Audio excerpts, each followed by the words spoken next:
প্রতিরক্ষা গোয়েন্দা মহাপরিদপ্তর বা ডিজিএফআই এর সাবেক মহাপরিচালক লেফটেন্যান্ট জেনারেল সাইফুল আলমের বাসায় অভিযান চালিয়েছে দুর্নীতি দমন কমিশন।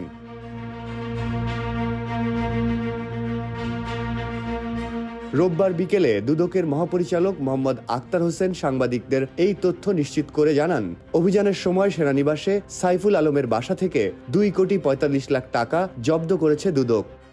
লেফটেন্যান্ট জেনারেল জনাব সাইফুল আলম বিরুদ্ধে একটি অভিযোগ অনুসন্ধানাধীন ছিল। সেই অভিযোগ অনুসন্ধানকালে তার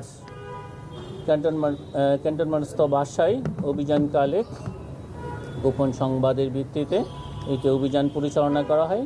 সেই অভিযানে 2,45,00,000 টাকারও বেশি অর্থ পাওয়া যায় এবং সেই টাকায় এখানে জব্দ তালিকা মূলে এখানে গোয়েন্দা সংস্থার বিভিন্ন পর্যায়ে কর্মকর্তা, আমাদের অনুসন্ধান দল এবং যৌথ বাহিনীর সবাই উপস্থিতিতে জব্দ তালিকা মূলে সেই ট্রাঙ্ক এবং ট্রাঙ্কের ভিতরে রক্ষিত টাকা উদ্ধার করা হয়েছে এবং সেটা আপনারা ঠিকই দেখেছেন, সেটা বিজ্ঞ আদালতে উক্ত টাকা জমা দেওয়া হয়েছে। অভিযানটা হয়েছে গত 27/2/2025 খ্রিস্টাব্দ তারিখে।